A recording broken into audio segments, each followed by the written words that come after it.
Maintaining a sense of style when we enter our 40s, 50s, and 60s is very difficult. There's a fine line between being fashionable and chasing fashion trends. And I can't tell you how much money I wasted on items that when I wore them, I was getting attention that I was not looking for. So in today's video, I'm gonna go over 7 fall items that every man over 40 should avoid if you're trying to elevate your fall style and not waste a bunch of money. And the first fall item that we need to stay away from as older guys is fake leather boots. Guys, those look of poor quality from up close or from far. And since that fake leather is not breathable, instead of creasing and molding to your foot over time, it cracks and breaks, seeing the plastic behind the pleather of the boot. Also, the construction is awful. Those soles are cemented or glued to the bottom of the boot. So just after a few wears, especially if you live somewhere where there's a lot of rain or snow, that sole is gonna detach itself from the boot. So it might sound appealing to spend 60 or 80 bucks up front, but having to replace them every couple seasons adds up quickly.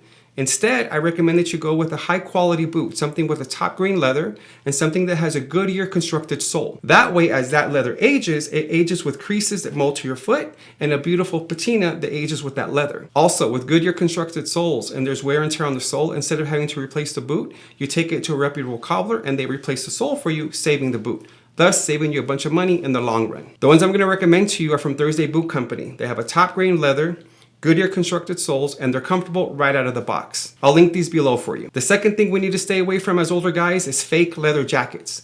And I'm not talking about faux suede. In fact, faux suede bombers come across really nice and easy to care for. I'm talking about that fake shiny plastic that you see on fake leather jackets like at your box stores like Ross, Burlington, or Marshall's. Guys, you're not fooling anyone with these jackets. They look terrible from close and from far. And just like the boots, since it's not a breathable material, instead of creasing and aging, it's gonna crack and fall apart. So again, I know it sounds tempting to only spend 60 to 80 bucks on the jacket, but you're gonna replace that quite frequently. Instead, I advise that you guys go with the quality leather jacket. And I know the price can be a sticking point with leather jackets, but you don't have to spend $500 on a leather jacket. If you wanna go new, you can go with Thursday Boot Company. They have some as low as $350. Now, this is not a sponsored video with Thursday boots. It's just that I have a few other products and the quality to price point is unmatched. The one that I have on today is their racer jacket in a matte black. But what I did is I got mine secondhand, gently used, in great condition from eBay. So that's my recommendation to you. Instead of spending $350 or $500 on a jacket, have some patience and find one secondhand, whether you go in store or you're doing these online. The one that I picked up, I got for about $180. So nearly half of what they are brand new and it's in perfect condition. Pro tip here though, if you guys decide to go with eBay or any of these other sellers, make sure you pick a seller that accepts returns and has measurements of the pictures of what you're actually buying. The mistake I made is I went with the medium, not realizing this is a medium slim. So it's a great jacket, it's very nice. The only problem is I can't wear this with much more than just a t-shirt under it. It's really snug on the arms. So I kind of pigeonholed myself in how much I can wear the jacket. So learn from my mistake. If you are gonna go secondhand, make sure you pick a seller that accepts returns. Now, fall item number 3 isn't really one that you need to stay away from. It's really more about the timing. And it's wearing ball caps and beanies with every outfit, every occasion. And don't get me wrong, there's several outfits I love with the ball cap with the preppy look, like this one and this one. But you're kind of limited into how often you can wear that. Also, with the beanie, beanies are great if you're doing an outdoor event. But once you go inside, not only does it look douchey and pretentious when you leave a beanie on indoors, it's not functional, it's hot, and you're sweating like you're in a sauna. Now, killing 2 birds with 1 stone of keeping your head warm and being stylish, I recommend going with the Newsboy Hat. It's gonna be a lot more versatile than a ball cap and a beanie. The one I wanna show you here is from Peaky Hat Store. It has 8 panels, button on top, Harris tweed wool, quilted satin liner, flex comfort back on the back. Now these just got a makeover, so when you go online, you're gonna find these same hats with the fitted back. I highly recommend these if you're trying to keep your head warm and maintain a sense of style. And again, when you're indoors, it's completely acceptable to leave these on.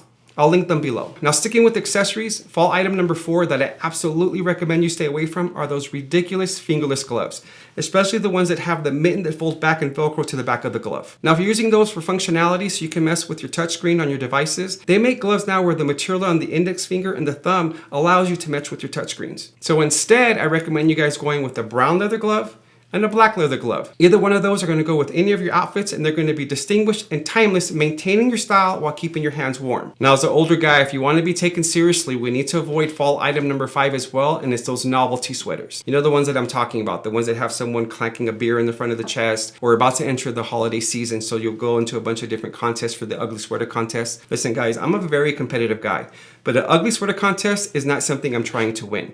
On top of that, it's just a waste of money. Instead, I recommend you guys go going with a quality crewneck sweater, something in a merino wool, a wool blend, or if you can afford it, a cashmere. It's going to be money well spent. You're going to be able to use that for a bunch of different occasions, not just the sweater contest. And if you absolutely have to have something that has some kind of design on it, then I would recommend going with the Fair Isle sweater. Those things were in style 100 years ago, and they'll be in style 100 years from now. Not that you're going to live that long. I'll link you guys some different options below. Sticking with tops, another thing that we need to stay away from as older guys, and this one was a tough one for me, and it was the last look that I had to pry myself away from, and it's wearing hoodies that have a lot of logos and branding on them. Specifically something like streetwear. Now, don't get me wrong, I love streetwear. I have an affinity to it. I grew up in the golden era of hip hop, and it's my favorite genre. But as I was building my fall wardrobe, I knew that I needed something with a little less branding so it's more versatile that I can wear with a variety of outfits. Now, I still love the streetwear look, but instead of copying the outfit, I draw inspiration from it.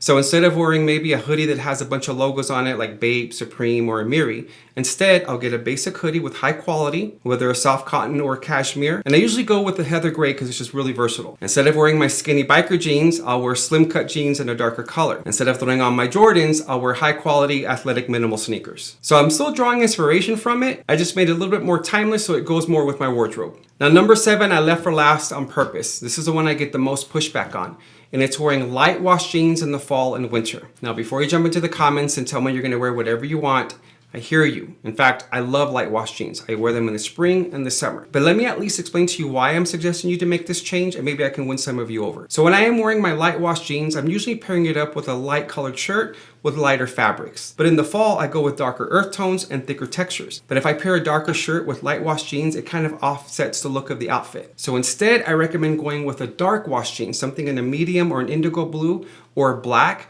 or you can mess around with some wash grays. That way, when you're wearing the darker colors and the thicker textures, the outfit flows much nicer and it looks a lot more flush. And if you wear those because you love the fit, I hear you, I do the same thing. So what I do is I get the Lightwash jeans that I like on the fit and cut, and I get those exact same ones in a darker color, and I just switch them around for the fall and winter. And what you'll find is that your jeans last you a lot longer when you're not wearing them the entire year. All right, guys, I hope that helps learn from my mistakes while you build out your wardrobe, that you don't waste a bunch of money. And before I let you guys go, I just wanted to thank you, not so much just for this video, but for supporting the channel. We started Timeless Gents in August of last year, so we're still in the infancy stage of this channel, but we're about to hit 5,000 subscribers. Now, I know 5,000 subscribers doesn't sound like a lot when you're talking about the likes of Alex Costa, the Style OG, 40 Over Fashion. These guys have over 500,000 subscribers. And my goal is to get to that one day. But to get there, I have to first get to 5, 10, 50, and 100. And my wife always reminds me that I need to stop and enjoy the process. Anyone that does YouTube knows how difficult this is, all the time and energy you have to put into this. The money spent on equipment, paying my amazing editor,